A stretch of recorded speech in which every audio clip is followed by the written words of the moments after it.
Shalom saudara yang dikasihi Tuhan. Apa kabar saudara? Doa saya dimanapun saudara berada dalam keadaan sehat, kuat, serta berlimpah-limpah dengan berkat Tuhan. Firman Tuhan datang kepada kita hari ini. Kesabaran membawa kedamaian hati. Sebelumnya marilah kita berdoa. Bapa, kami bersyukur buat hari ini. Sungguh anugerah-Mu yang memampukan kami. Anugerah-Mu yang menolong kami sehingga kami boleh ada sampai hari ini. Tidak ada yang perlu disombongkan. Semua dari Tuhan dan untuk Tuhan. Kalau hari ini kami mau mendengarkan firman-Mu, urapi kami Tuhan. Agar kami mengerti firman-Mu, terlebih kami menjadi pelaku firman-Mu. Kami percaya hidup kami pasti diberkati dan dipakai oleh Tuhan. Dalam nama Tuhan Yesus, kami dengarkan firman-Mu. Haleluya. Amin. Kesabaran membawa kedamaian hati. Amsal 15 ayatnya yang ke-18. Si pemarah membangkitkan pertengkaran, tetapi orang yang sabar memadamkan perbantahan.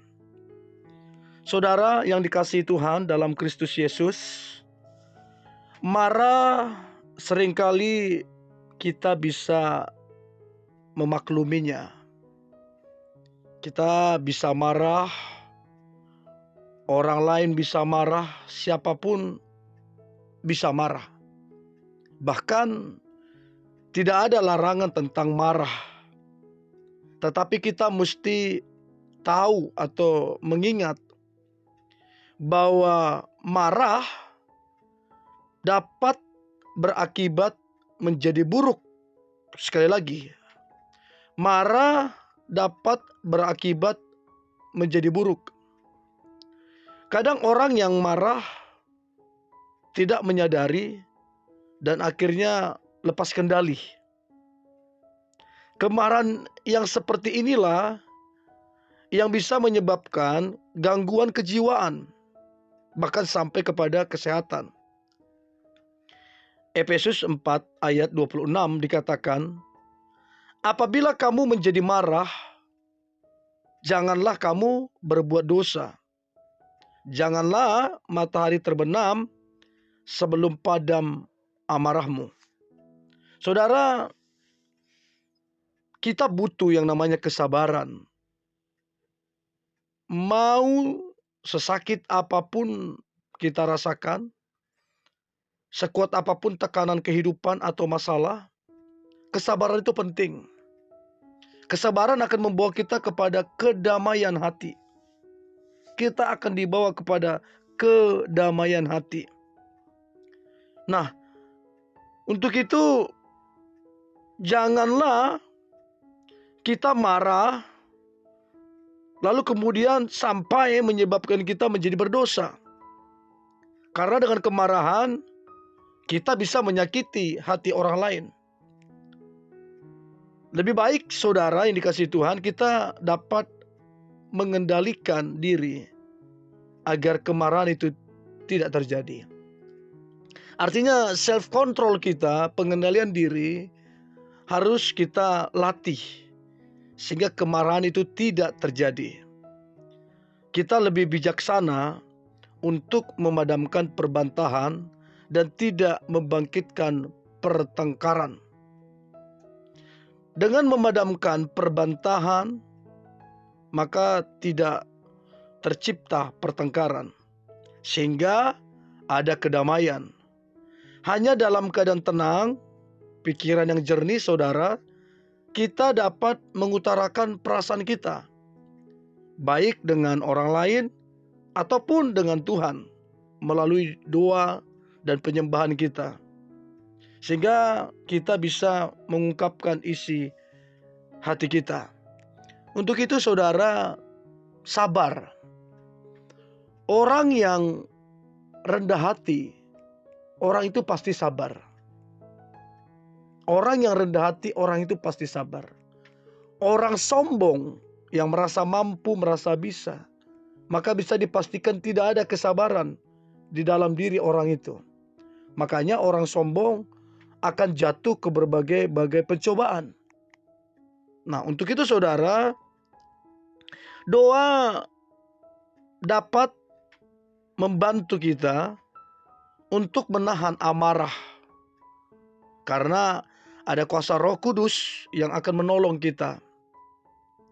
Kesabaran merupakan sebuah karakteristik orang Kristen. Firman Tuhan mengajarkan bahwa kesabaran sebagai kebajikan Kristen merupakan buah roh. Nah, kita bisa perhatikan itu dalam Galatia 5 ayat 22. Nah, pembaharuan dalam diri orang berdosa yang tentunya dikerjakan oleh Allah, kesabaran adalah kuncinya saudara. Bila hidup kita mau dipimpin oleh Roh Kudus, kita sabar, maka kita akan melihat pertolongan Tuhan. Kita akan merasakan damai yang begitu luar biasa. Kesabaran tidak berhenti pada apa yang Allah kerjakan, sehingga selanjutnya orang percaya menjadi pasif. No. Dan tidak berbuat apa-apa untuk bertumbuh dalam kesabaran.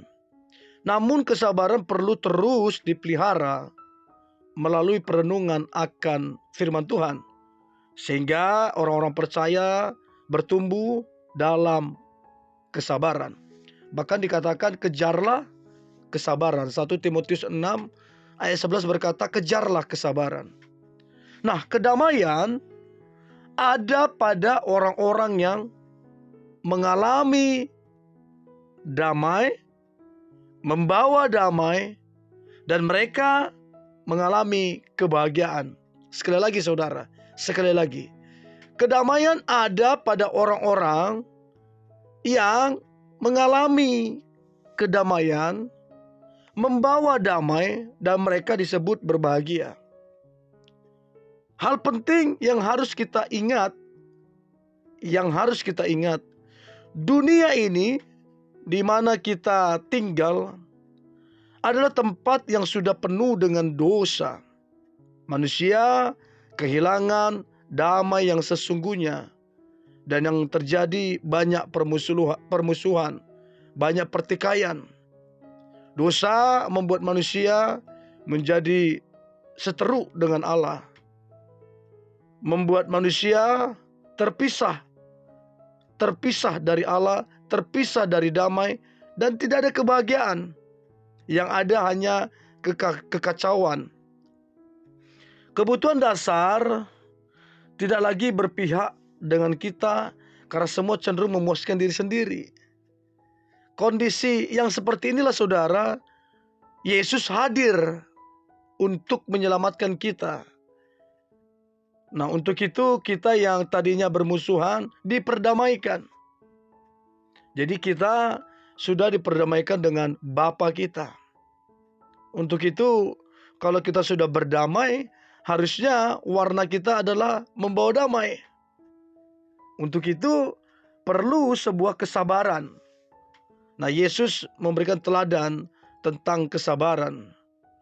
Yesus mengajari kita bagaimana tentang kesabaran. Bagaimana Yesus ditolak, dianiaya, difitnah segala macam, namun dia bisa tetap sabar. Jadi saudara, belajar untuk sabar. Ketika kita mengalami masalah, penderitaan, aniaya, ketidaktahuan, kekurangan, kesakitan, dan lain-lain, kita mesti mengalami sebuah kesabaran. Kita mesti sabar. Dan percayalah, Tuhan yang menyertai kita tidak berdiam diri. Ia ada untuk membawa kita kepada kedamaian, kepada kemenangan, bahkan berkat-Nya yang berlimpah. Untuk itu saudara, pesan saya, bersabar, dan lihatlah kedamaian akan menjadi bagian hidupmu. Mari kita berdoa. Terima kasih Tuhan Yesus, kami perlu bersabar dalam kehidupan ini. Bersabar pertanda kami mengenal Tuhan. bersabar pertanda kami menunggu keajaiban Tuhan. Kami percaya kami akan mengalami kedamaian, sukacita, kebahagiaan, serta berkat yang berlimpah. Dalam nama Tuhan Yesus, kami berdoa dan mengucap syukur. Haleluya. Amin.